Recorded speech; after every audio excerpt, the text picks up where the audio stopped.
Hello dear students. तो देखिए, last lecture में हमने आपके डी ब्लॉक के कुछ जो एलिमेंट्स थे उनकी आपकी प्रॉपर्टीज़ के बारे में हमने पढ़ा था।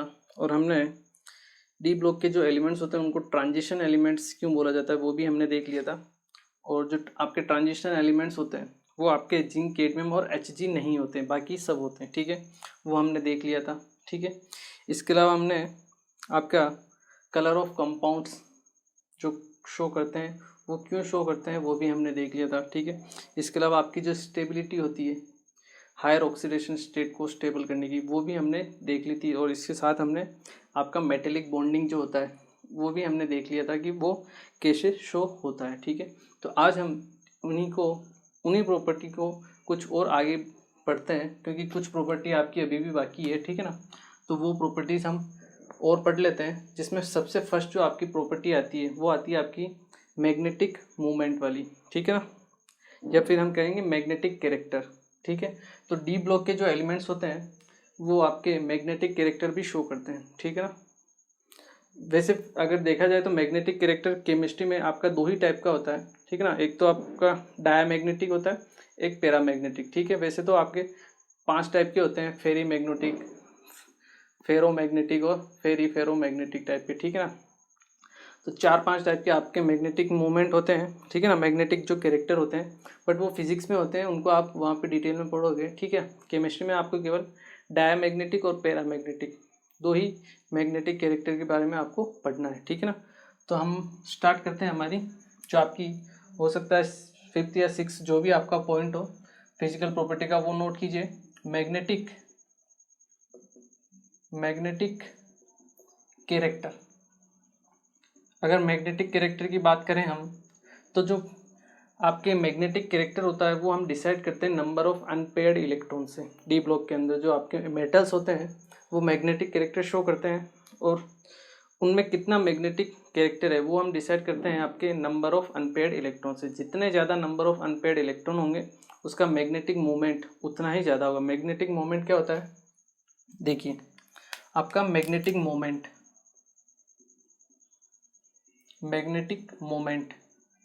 इससे हम क्या करते हैं, मैग्नेटिक कैरेक्टर को फाइंड आउट करते हैं। ठीक है, इसका सिंबल होता है आपका म्यू। ठीक है, इसका फॉर्मूला होता है आपका √n into n+2 Bohr magnetron, BM क्या होता है आपका, बोहर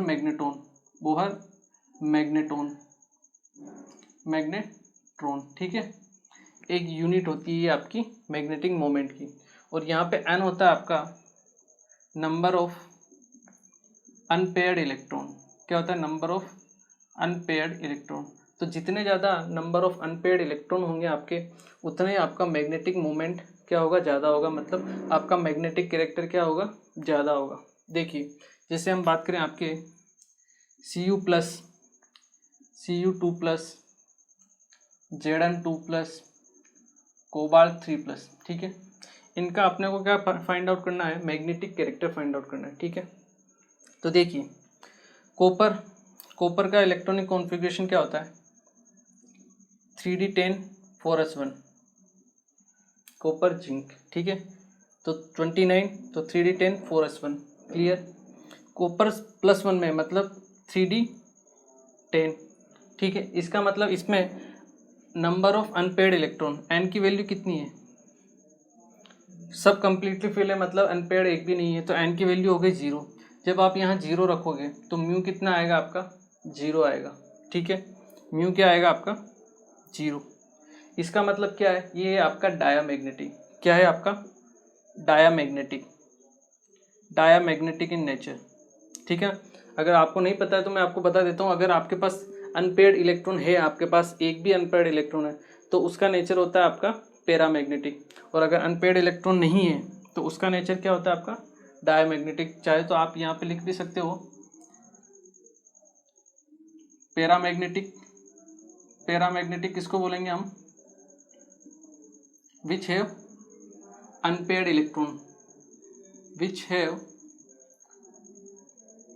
इलेक्ट्रॉन। ठीक है, जिसमें आपके पास एक भी अनपेयर्ड इलेक्ट्रॉन हो तो वो आपका स्पीसीज क्या होगा, पैरामैग्नेटिक। जबकि डायामैग्नेटिक क्या होता है, डायमैग्नेटिक में आपके एक भी अनपेयर्ड इलेक्ट्रॉन नहीं होता है, ठीक है ना, no unpaired electron, no unpaired electron, मतलब आपके पास जितने भी इलेक्ट्रॉन है वो सब क्या होते हैं, पेयर होते हैं, ठीक है ना, या तो हो ही नहीं, जीरो हो, या फिर आपके जितने हो वो सब पेयर हो, तो आपके डायमैग्नेटिक होता है, अदरवाइज आपका पैरामैग्नेटिक होगा, ठीक है। म्यू बराबर जीरो है मतलब डायमैग्नेटिक हो गया, नंबर ऑफ अनपेयर्ड इलेक्ट्रॉन कुछ भी नहीं है, जीरो है, ठीक है, सभी आपके पेयर्ड ही है।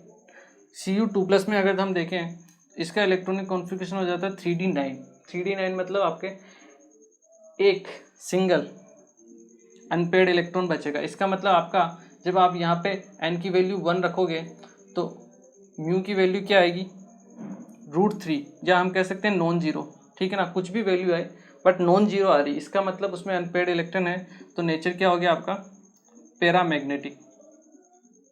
क्लियर है।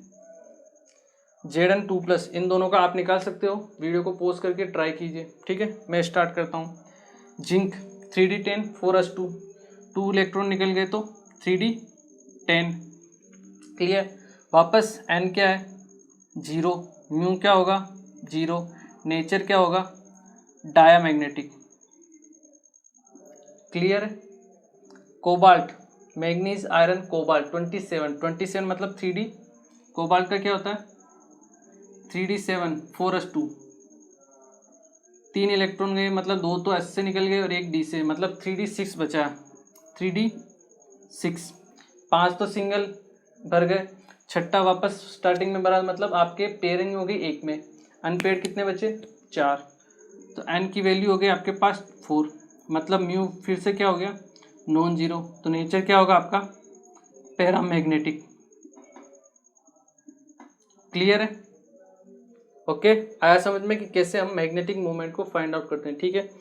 अगर आपको आया है समझ में तो एक मैं क्वेश्चन देता हूँ आपको, ठीक है ना, वो क्वेश्चन आपको ट्राई करना है, ठीक है ना।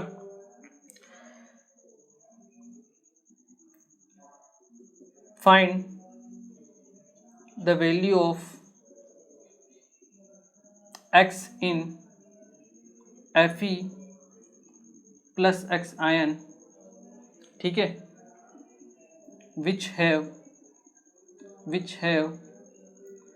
मैग्नेटिक मोमेंट, mm मीन्स आपका मैग्नेटिक मोमेंट, ठीक है, √35 बोर मैग्नेटॉन, ठीक है ना। ये क्वेश्चन आपको दिया है, आपको क्या करना है, x की वैल्यू फाइंड आउट करनी है, ये जो x है प्लस में Fe +1 होता है, +2 होता है, +3 +4 +5 ऐसे होता है ना, वैसे Fe + x है, ठीक है ना, उस x की वैल्यू आपको फाइंड आउट करनी है, जिसके लिए आपको मैग्नेटिक मोमेंट कितना दिया हुआ है, √35, ठीक है। फॉर्मूला आपके पास है, वीडियो को पॉज करो, ट्राई करो, किया ट्राई, स्टार्ट करूँ, ट्राई किया है ना, देखिए स्टार्ट करता हूँ मैं, ठीक है। आई होप आप लोगों ने पॉज किया होगा और ट्राई किया होगा, ठीक है। देखिए बोहर मैग्नेटॉन आपका मैग्नेटिक मोमेंट कितना दिया हुआ है, 35, इसका फॉर्मूला क्या होता है आपका, √n × n+2, यहाँ से आप √35 को √7 × 5 लिख सकते हो, बिल्कुल लिख सकते हो, n × n+2, ठीक है। अब इसको कोई सोल्व नहीं करने लग जाए, हो सकता है किसी की मैथ्स अच्छी हो, स्ट्रॉन्ग हो, तो हो सकता है वो दोनों तरफ स्क्वायर कर दे, फिर n² + 2n - 35 = 0 करके फिर वो इक्वेशन को सोल्व करने लग जाए, ठीक है ना। तो इतना आगे भी नहीं सोचना है, ठीक है ना, नॉर्मल सोचना है, 7 × 5 आपका 35, ठीक है, n × n+2, यहाँ से n की वैल्यू निकाल सकते हो आप, n की वैल्यू क्या आएगी आपके पास, 5। क्लियर है, आया समझ में, n की वैल्यू 5 है, इसका मतलब क्या है, n क्या होता है आपका, नंबर ऑफ अनपेयर्ड इलेक्ट्रॉन, मतलब आपके अनपेयर्ड इलेक्ट्रॉन होने चाहिए 5। अब देखिए आयरन की बात कर रहे हैं, आयरन का इलेक्ट्रॉनिक कॉन्फ़िगरेशन क्या होता है आपका, मैग्नीज आयरन 26 होता है आपका 3d6 4s2। अब आप मुझे बताइए, ये आपका इलेक्ट्रॉनिक कॉन्फ़िगरेशन भी मैं बना देता हूँ, ठीक है, 1 2 3 4 5, ठीक है, 1 2 3 4 5 6, ठीक है, और ये आपका S वाला, ठीक है, 2 इलेक्ट्रॉन। अब आप मुझे बताइए अपने पास n बराबर 5 होना चाहिए, मतलब नंबर ऑफ अनपेड इलेक्ट्रॉन कितने होने चाहिए, 5 होने चाहिए। ठीक है, स्टार्ट करते हैं कि कब आपके नंबर ऑफ अनपेड इलेक्ट्रॉन 5 होते हैं। ठीक है, Fe नॉर्मल है, एक इलेक्ट्रॉन गया, पहले तो S से जाएंगे। ठीक है, 3d5 4s2,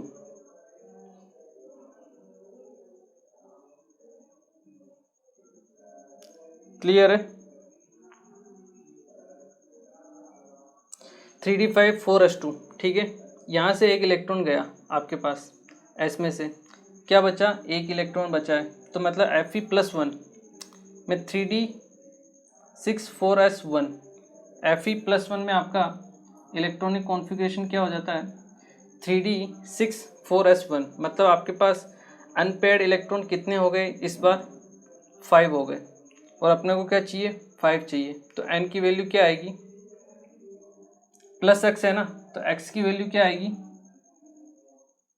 1, क्योंकि Fe प्लस जैसे ही हुआ आपका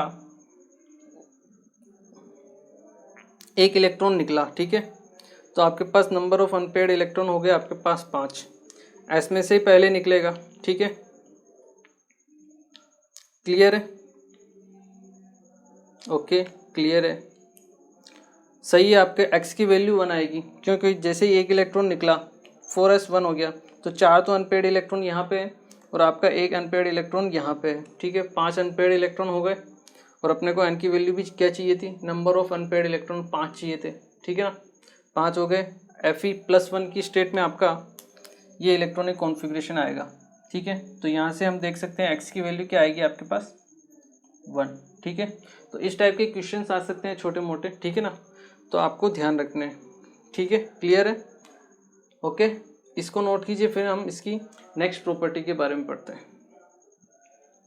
ओके, आई होप ये आप लोगों को समझ में आया होगा। देखिए, ठीक है, देखिए ये जो क्वेश्चन हमने किया ना, इसमें Fe+1 होता है, यहाँ पे हमारे पास आंसर आता है +1। ठीक है, लेकिन Fe की जो कॉमन ऑक्सीडेशन स्टेट्स होती है वो होती है +2 और +3। ठीक है ना, तो ये जो डिपेंड करेगा आपका आंसर, ये आपका आंसर एक तो ऑप्शन के ऊपर भी डिपेंड करेगा कि आपको ऑप्शन में क्या दिया हुआ है। ठीक है, अगर आपको ऑप्शन में +1 दिया है तो आपका आंसर +1 रहेगा, लेकिन अगर मान लो आपको ऑप्शन में +1 नहीं दिया है तो क्या करोगे, क्यों, क्योंकि Fe जो +1 ऑक्सीडेशन स्टेट होता है ये इसकी कॉमन ऑक्सीडेशन स्टेट नहीं होती है। ठीक है ना, ये किसी किसी कंपाउंड में ही आपका ये +1 शो करता है। ठीक है ना, रेयर होता है, तो कॉमन होती है +2 और +3, तो आपको उस तरफ से भी आपको देखना पड़ेगा। ठीक है ना, क्योंकि ऐसे ट्रिकी क्वेश्चंस आपको एडवांस लेवल में मिल जाते हैं। ठीक है ना, या फिर एम्स के एग्जाम में आपको ऐसे ट्रिकी क्वेश्चन मिल जाते हैं। ठीक है ना, जिसमें आपके 2 आंसर आ जाते हैं, फिर आपको सोच के बताना पड़ता है कि आंसर क्या होगा सही।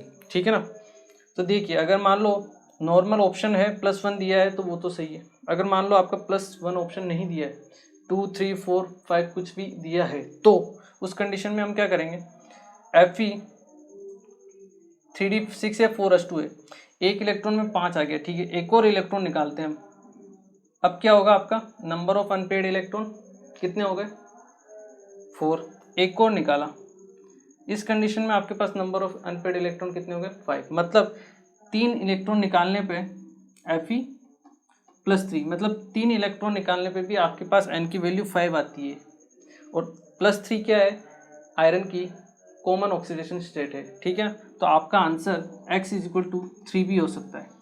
ठीक है ना, तो ये चीज़ें आपको ऑप्शन के ऊपर डिपेंड करती है। ठीक है ना, तो बहुत सारे ऐसे क्वेश्चंस भी होते हैं जिनके जवाब क्या है आपके ऑप्शन के ऊपर डिपेंड रहते हैं, तो आपको वहीं पे तुरंत सोच के जवाब देना पड़ता है। ठीक है ना, क्लियर है, आई होप आप लोगों को क्लियर हुआ होगा। ये तो चलो ठीक है, ट्रिकी क्वेश्चन था, बाकी अगर नॉर्मल क्वेश्चन रहते हैं तो उनमें आपका एक ही आंसर आता है जो उसकी नॉर्मल कॉमन ऑक्सीडेशन स्टेट होती है। ठीक है ना, तो हर क्वेश्चन में ऐसा नहीं होता है। ठीक है ना, लेकिन मैंने आपको क्वेश्चन ही ऐसा ट्रिकी वाला ही दिया है। ठीक है, चलिए ठीक है, अब हम पढ़ते हैं आपकी नेक्स्ट प्रॉपर्टी, जो क्या है, कॉम्प्लेक्स फॉर्मेशन।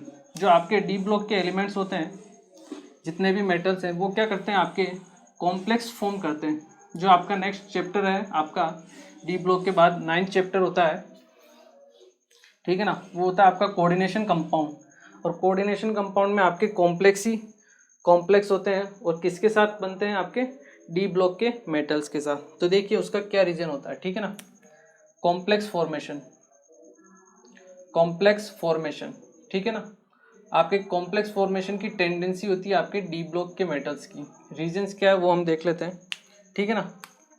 तो हम इसमें क्या लिख सकते हैं, D block elements, D block और metals have tendency to form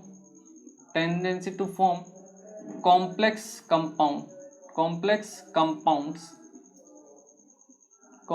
compounds due to, उसके क्या क्या आपके रीजंस हो सकते हैं, ठीक है। फर्स्ट रीजन तो क्या होता है, इनके स्मॉल साइज होती है, ठीक है ना।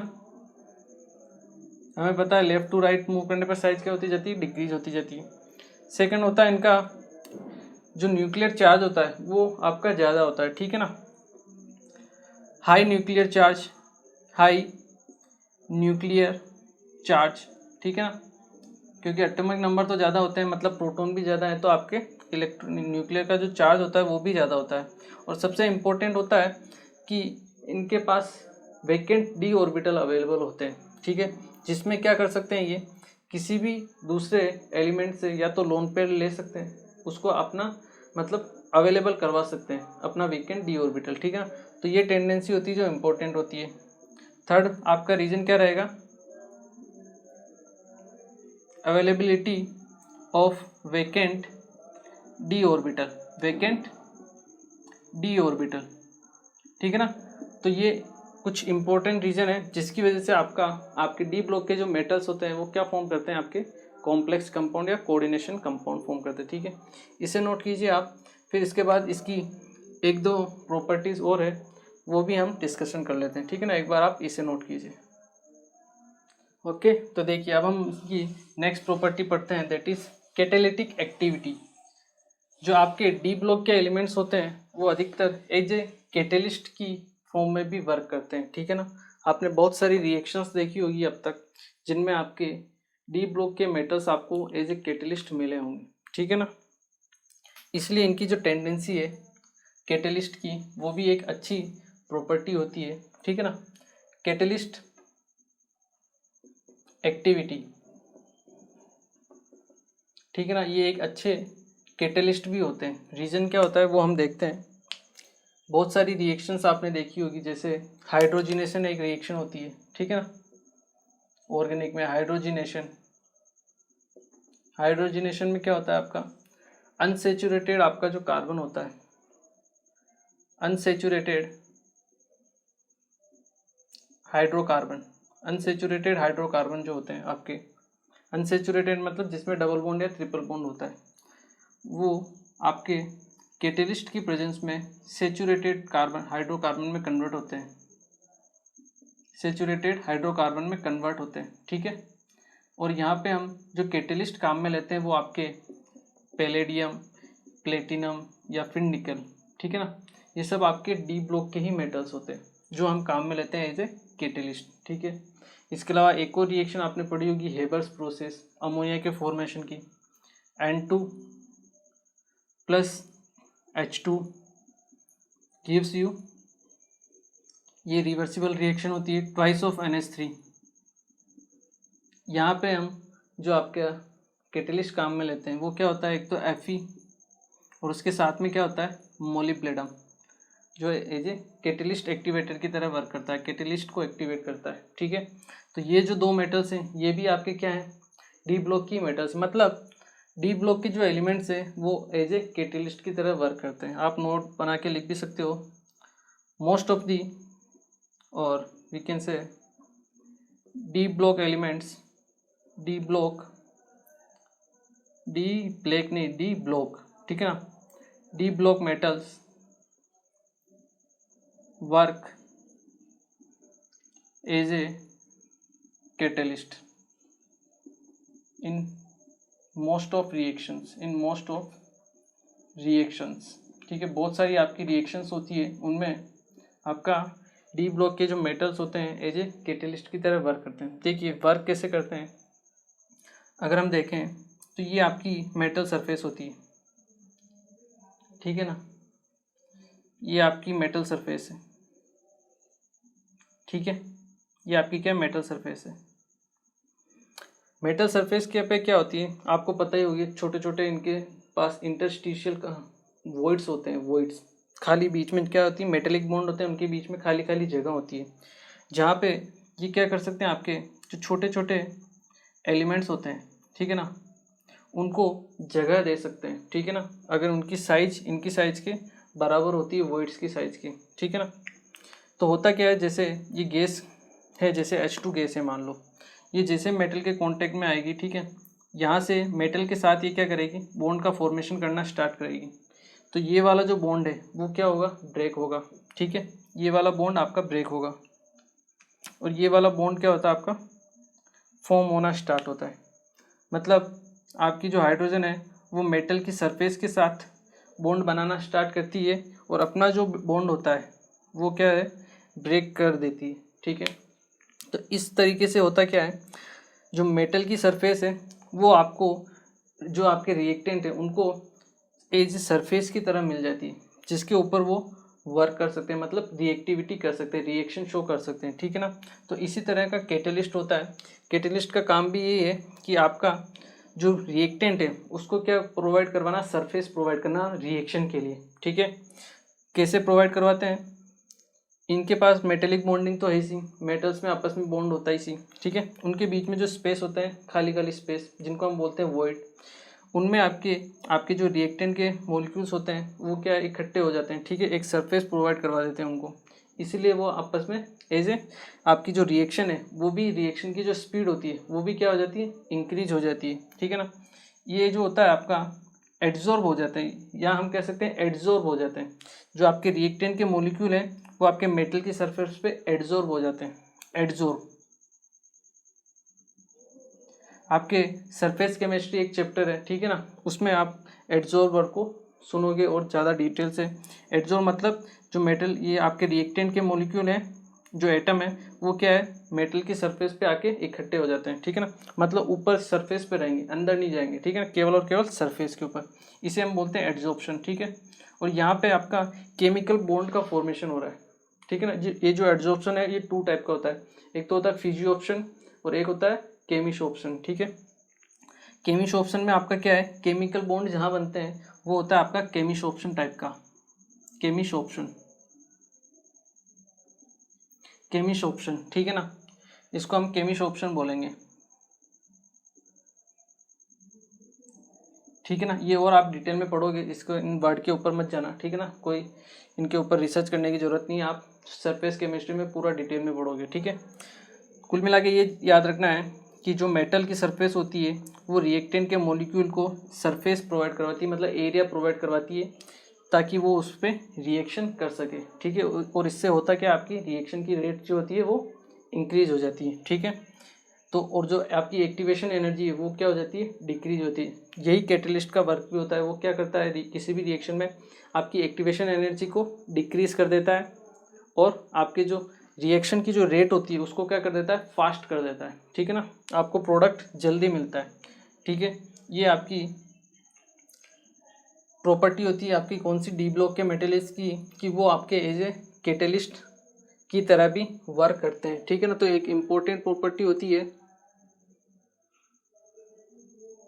ठीक है। तो यहाँ हम लिख भी सकते हैं आपके कि the metal adsorb the reactant gas molecules and provide them surface area for further reaction। वो क्या करते हैं, आपके केवल और केवल सरफेस प्रोवाइड करवाते हैं, ठीक है ना। तो ये होते हैं आपके डी ब्लॉक के मेटल्स जो एज ए कैटलिस्ट की तरह वर्क करते हैं, ठीक है ना। तो इनकी जो कैटलिस्ट एक्टिविटी होती है, इनके रीजन भी हो सकते हैं, ठीक है ना। क्यों, क्योंकि आपके डी ब्लॉक के ही मेटल्स हैं, वही केवल ऐसी प्रॉपर्टी क्यों शो करते हैं। तो आप रीजन देख सकते हो कि एक तो इनकी वेरिएबल वैलेंसी होती है, ठीक है ना। जैसे ये इनसे हाइड्रोजन बॉन्ड होगा, ठीक है, तो मतलब इनकी वैलेंसी इंक्रीज होगी, या फिर जब वापस टूटेगा तो वापस डिक्रीज होगी, मतलब इनकी जो वैलेंसी में चेंजेस होंगे, ठीक है। और मेटल जो ये होती है आपकी, इनको पहले ही इनकी वेरिएबल वैलेंसी होती है, ये +1 +2 +3 +4 कुछ भी शो कर सकती है, ठीक है ना। इसलिए एक तो ये इनको कोई टेंशन नहीं है, कुल मिला के देखा जाए तो वैलेंसी चेंज होने का कोई लफड़ा नहीं है, कम भी हो सकती है ज़्यादा भी हो सकती है, कोई दिक्कत नहीं है, ठीक है। और इनके पास वैकेंट डी ऑर्बिटल तो पहले से है ही सी, ठीक है ना, तो वो स्पेस पहले से प्रोवाइड करवा देते हैं आने वाले इलेक्ट्रॉन को, तो कोई भी टेंशन नहीं होती है। इसीलिए आपके ये जो मेटल्स होते हैं ये आपके एज ए कैटेलिस्ट की तरह बहुत अच्छी तरीके से वर्क करते हैं, ठीक है ना। तो आप लिख भी सकते हो यहीं पे कि रीजन्स क्या है, reasons for catalytic activity, catalytic activity के क्या क्या आपके रीजन्स हैं कि क्यों आपकी ये डी ब्लॉक की मेटल्स ही है वही कैटेलिटिक प्रॉपर्टी शो कर रही है, ठीक है। रीजन में फर्स्ट क्या आएगा, इनके पास एक तो वेरिएबल वैलेंसी होती है, ठीक है ना, सो वेरिएबल वैलेंसी अवेलेबल, या फिर वेरिएबल वैलेंसी होती है इनकी, ठीक है ना, एक तो वो रीजन हो जाएगा। सेकंड क्या है, आपके पास वैकेंट डी ऑर्बिटल है, वैकेंट डी ऑर्बिटल अवेलेबल, ठीक है ना, तो जिसको भी चाहिए इलेक्ट्रॉन को वो ये आपका स्पेस भी प्रोवाइड करवा देते हैं, ठीक है ना, तो दोनों तरह से आपको फ्री रहता है ये, ठीक है ना। इसलिए आपके डी ब्लॉक के जो मेटल्स होते हैं वो एज ए कैटेलिस्ट की तरह बहुत अच्छे तरीके से वर्क करते हैं, ठीक है। आई होप कि आप लोगों को क्लियर हो गया होगा, ठीक है ना। इन टर्म्स के ऊपर मत जाना, रिसर्च करने मत बैठना, ठीक है ना, पढ़ लिया देख लिया भूल जाओ, कोई दिक्कत नहीं है, पूरा का पूरा चैप्टर बना हुआ है इन वर्ड के ऊपर, ठीक है ना, वहाँ आप अपन डिटेल में पढ़ेंगे इनको, ठीक है। इसको नोट कीजिए, फिर हम इसकी नेक्स्ट प्रॉपर्टी के बारे में पढ़ते हैं। ओके, देखिए अब हम इनकी नेक्स्ट प्रॉपर्टी पढ़ते हैं आपकी, दैट इज इंटरस्टिशियल कंपाउंड्स। क्या है आपके इंटरस्टिशियल कंपाउंड्स। तो आपके जो डी ब्लॉक के मेटल्स होते हैं वो इंटरस्टिशियल कंपाउंड्स भी फॉर्म करते हैं, वो क्या होते हैं वो भी हम देखते हैं, ठीक है ना। इंटरस्टिशियल कंपाउंड्स, देखिए होता क्या है, ये बहुत सिंपल वर्ड होता है, कोई दिक्कत नहीं है, घबराने की बात नहीं है, ठीक है। जैसे कोई भी मेटल ले लो आप, जैसे क्रोमियम ले लिया हमने, ठीक है, क्रोमियम, ठीक है, ये आपके मेटेलिक बॉन्ड के फॉर्म में रहते हैं, मतलब एक क्रोमियम आपका दूसरे क्रोमियम से, फिर वो आपका तीसरे क्रोमियम से, फिर मतलब इस तरीके से आपका पूरा का पूरा क्या बनेगा, मेटल बनेगा, ठीक है। क्रोमियम, ये आपका क्रोमियम, क्रोमियम, इनका मेटल का क्या होता है, पूरा का पूरा आपका लेटिस होता है, ठीक है, लेटिस की फॉर्म में आपके मेटल्स रहती है,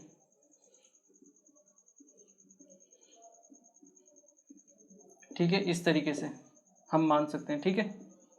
तो देखिए होता क्या है, इनके बीच में स्पेस होता है, ठीक है, इनको हम क्या बोलते हैं, इंटरस्टिशियल, क्या बोलते हैं हम इनको, इंटरस्टिशियल,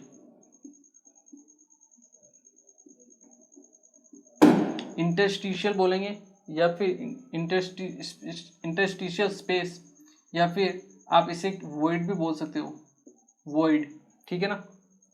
इंटरस्टिशियल मतलब खाली जगह है, ठीक है, वॉइड मतलब वही है, ठीक है।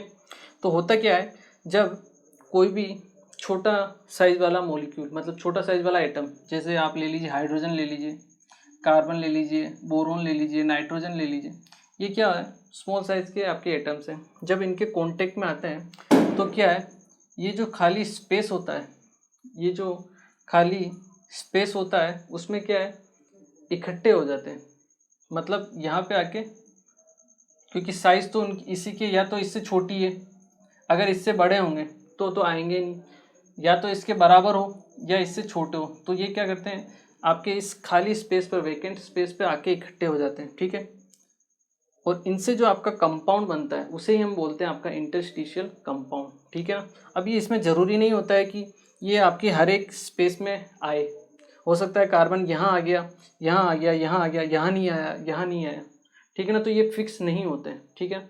इसकी वजह से आपकी जो कंपाउंड होते हैं वो नॉन स्टोइकियोमेट्रिक कंपाउंड्स बनते हैं, जो आपने देखा होगा जैसे FeO होता है एक, तो ये होता है आपका स्टोइकियोमेट्रिक कंपाउंड, एक होता है Fe0.94O होता है ना, तो वो होते हैं आपके नॉन स्टोइकियोमेट्रिक कंपाउंड। तो उनमें होता यही है कि जितने भी आपके वैकेंट स्पेस होते हैं आपके ये वॉइड्स वगैरह, उनमें 100% आपके जो स्मॉल एटम्स हैं, कोई भी ये कार्बन हाइड्रोजन, वो नहीं होते हैं, ठीक है ना, कहीं होते हैं कहीं नहीं होते हैं, ठीक है ना, तो वो भी एक फैक्टर होता है।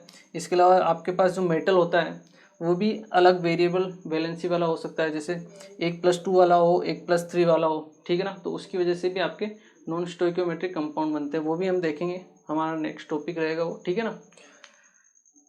तो आई होप ये आप लोगों को समझ में आया होगा कि इंटरस्टिशियल कंपाउंड होते क्या हैं और कैसे फॉर्म होते हैं, ठीक है ना। तो जैसे क्रोमियम है, ठीक है, क्रोमियम की रिएक्शन में आप करवा देता हूँ कार्बन के साथ, ठीक है, जैसे मैं क्रोमियम की कार्बन के साथ रिएक्शन कराऊंगा, कार्बन तो क्या है अंदर आके इकट्ठे हो जाएंगे, ठीक है, और आपका कंपाउंड फॉर्म कर देते हैं Cr4C3 टाइप का, इसे हम बोलते हैं क्रोमियम कार्बाइड, क्रोमियम कार्बाइड, ठीक है ना। इसकी वजह से होती क्या है, ये जो आपके कंपाउंड्स होते हैं उनकी हार्डनेस बढ़ जाती है, ये इंटरस्टिशियल कंपाउंड्स जो होते हैं उनकी हार्डनेस क्या होती है, ज़्यादा होती है, ठीक है, मेल्टिंग पॉइंट बॉइलिंग पॉइंट बहुत ज़्यादा होते हैं, ठीक है ना। ये आपका बन जाता है क्रोमियम कार्बाइड बन जाता है, ठीक है। ऐसे ही आयरन है, आयरन की कार्बन के साथ रिएक्शन करा दो, Fe3C टाइप का आपका कार्बाइड फॉर्म हो जाता है, ठीक है ना, तो ये भी इम्पोर्टेंट होता है, ठीक है। इसे हम बोलते हैं सीमेंटाइट, सीमेंटाइट, ठीक है, नाम में याद रखने की कोई ज़रूरत नहीं है वैसे, ठीक है ना, पर फिर भी आप ध्यान रख सकते हो, क्रोमियम कार्बाइड और सीमेंटाइट, ठीक है। ये होते हैं आपके इंटरस्टिशियल कंपाउंड्स होते हैं, ठीक है ना, जो आपके डी ब्लॉक के मेटल्स बनाते हैं, ठीक है ना। इसमें अगर हम थ्योरी में लिखना चाहें तो थ्योरी भी लिख सकते हैं, ठीक है ना। When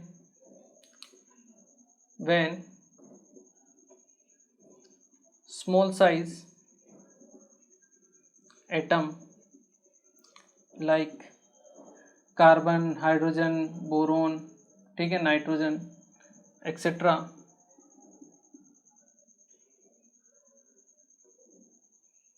are placed in between the metal interstitial sites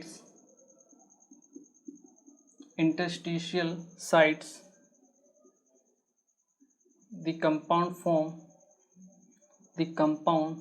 form is known as interstitial compounds, interstitial compound. When small size atoms like chromium, hydrogen, boron, nitrogen, etc. are placed in between the metal interstitial site, the compound form is known as interstitial compounds, ठीक है ना। तो generally आपके D block की जो metals होती है, ठीक है ना, उन्हीं के साथ ही ये आपकी इंटरस्टिशियल कंपाउंड्स फॉर्म होते हैं, ठीक है। तो देखिए छोटी मोटी प्रॉपर्टियाँ रहती है, ठीक है ना, इनको ज़्यादा ध्यान मतलब ऐसा नहीं है, इम्पोर्टेंट तो रहती है, याद रखना है, ठीक है ना, पर ज़्यादा दिमाग लगाने की भी ज़रूरत नहीं होती है, ठीक है ना। समझ में आना चाहिए कि हाँ ये खाली जगह है, यहाँ पे आके इकट्ठा हो जाता है छोटा आइटम, ठीक है ना, बस उससे जो कंपाउंड बनता है वो इंटरस्टिशियल कंपाउंड होता है, दैट्स इट, सिंपल, खेल खत्म, ठीक है। इसे नोट कीजिए, फिर कुछ और दूसरी प्रॉपर्टी है उसके बारे में पढ़ते हैं। ओके, देखिए अब हम पढ़ते हैं आपकी नेक्स्ट प्रॉपर्टी जो है आपकी अलॉयज फॉर्मेशन, ठीक है ना। तो डी ब्लॉक के जो मेटल्स होते हैं वो आपके अलॉयज भी फॉर्म करते हैं, ठीक है। अलॉयज मतलब क्या होता है, हम सब यूज करते ही हैं अलॉयज, ठीक है ना, जैसे स्टील है, स्टील क्या है, एक अलॉय है, किसका किसका, आयरन और कार्बन का, ठीक है ना। तो ये जो प्रॉपर्टी होती है आपके, ये भी आपके डी ब्लॉक के एलिमेंट शो करते हैं, ठीक है ना। तो नेक्स्ट प्रॉपर्टी क्या है आपकी, अलॉय फॉर्मेशन, ठीक है ना, अलॉय फॉर्मेशन, ठीक है। अलॉय फॉर्मेशन में होता क्या है वैसे अलॉय फॉर्मेशन एक ये होमोजीनियस मिक्सचर होता है, ठीक है ना, क्या होता है, होमोजीनियस मिक्सचर होता है। तो हम कह सकते हैं alloy is homogeneous mixture of metals, या हम कह सकते हैं homogeneous solution of metals, homogeneous solution of metals in which one metal or non-metal combine with another metal। ठीक है, तो ऐसा होता है कि लोग सोचते हैं कि जो अलॉय होती है दो मेटल्स के बीच में बनती है, ऐसा नहीं होता है। ठीक है ना, उसमें एक मेटल हो और दूसरा नॉन मेटल हो सकता है, मतलब सामने वाला मेटल भी हो सकता है और नॉन मेटल भी हो सकता है। जैसे आपका स्टील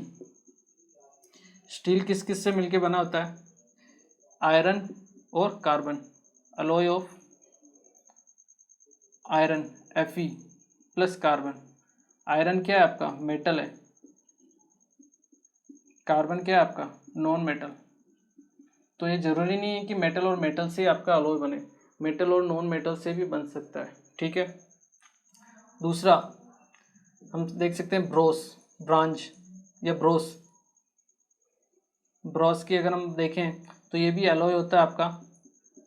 ये किस किस का होता है आपका? कॉपर प्लस जिंक का अलॉय होता है ब्रोस। ठीक है, एक होता है ब्रोंज किस किस का अलॉय होता है? ये आपके अलॉय होता है कॉपर प्लस टिन का।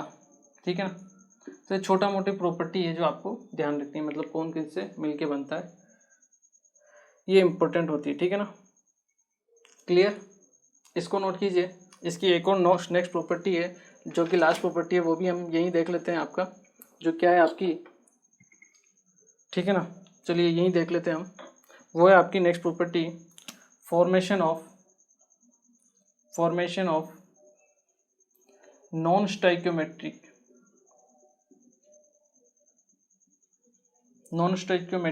कंपाउंड्स।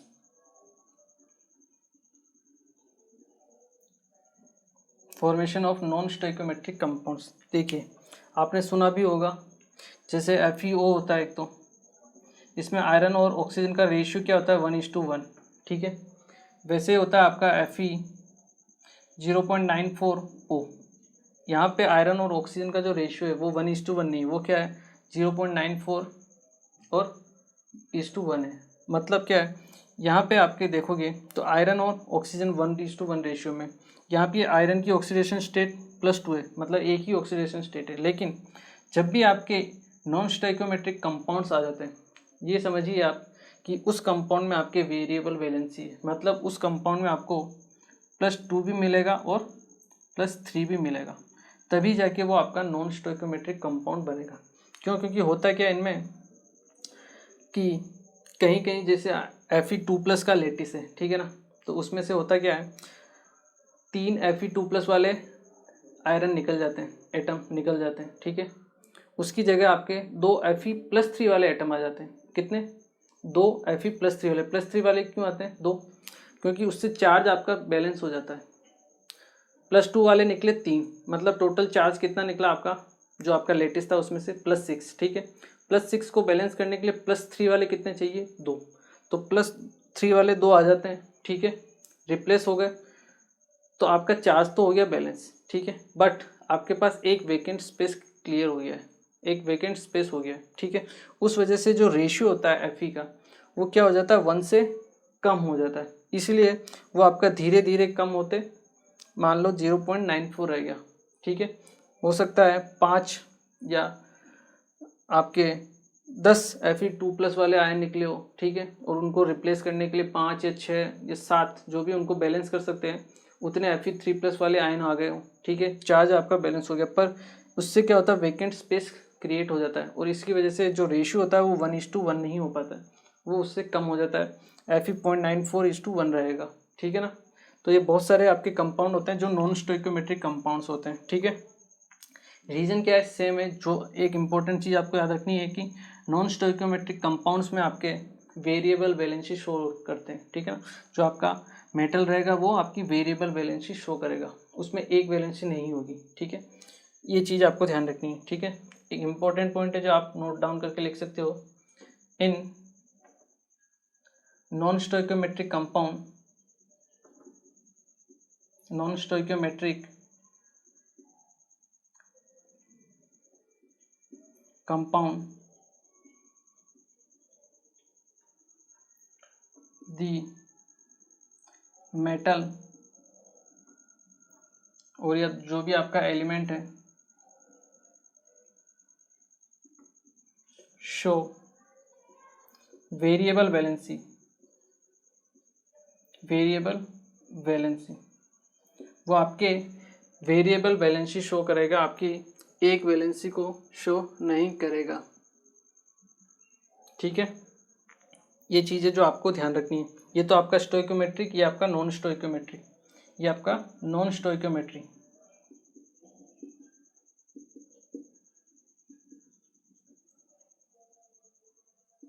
ठीक है, ये आपका स्टोइकोमेट्रिक कंपाउंड। क्लियर है? तो मतलब किसी एलिमेंट को अगर, किसी मेटल को अगर नॉन स्टोइकोमेट्रिक कंपाउंड बनाना है तो क्या चीज़ होनी चाहिए उसके अंदर, उसकी जो वैलेंसी होनी चाहिए वो वेरिएबल होनी चाहिए। सिंगल वैलेंसी वाला आपका जो मेटल रहेगा वो आपके नॉन स्टोइकोमेट्रिक कंपाउंड नहीं फॉर्म कर पाएगा। वेरिएबल वैलेंसी होनी ही चाहिए, तभी जाके आपका वो नॉन स्टोइकोमेट्रिक कंपाउंड फॉर्म कर सकता है। ठीक है, एक बार आप इसे नोट कीजिए। ठीक है, ओके।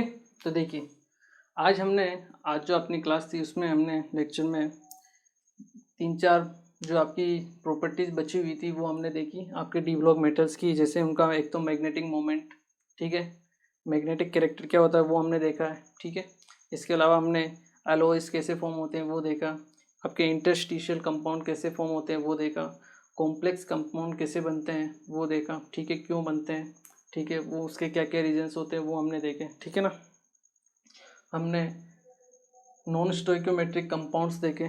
ठीक है, इनकी क्या क्या प्रॉपर्टीज़ होती है। ठीक है, तो ये जितनी भी आपकी स्टार्टिंग से भी हमने जो भी आपकी प्रॉपर्टीज़ देखी, एटॉमिक रेडियाई, ठीक है ना, आयनेशन एनर्जी, जितनी भी आपकी मेटेलिक कैरेक्टर, मेटेलिक बॉन्डिंग, ठीक है, ये सब आपकी फिजिकल और केमिकल प्रॉपर्टीज़ जो होती है आपकी कंप्लीट होती है। ठीक है, आज के लेक्चर को हम यहीं स्टॉप करते हैं और नेक्स्ट लेक्चर में हम इनके कुछ कंपाउंड्स के बारे में पढ़ेंगे। ठीक है, इनके कौन कौन से कंपाउंड्स होते हैं, आपके डी ब्लॉक के बहुत सारे कंपाउंड्स होते हैं, इंपॉर्टेंट होते हैं, उनकी बहुत सारी रिएक्शंस होती है। ठीक है, वो सब हम देखेंगे। ठीक है, नेक्स्ट लेक्चर में। क्लियर है? तो मिलते हैं नेक्स्ट लेक्चर। Thank you.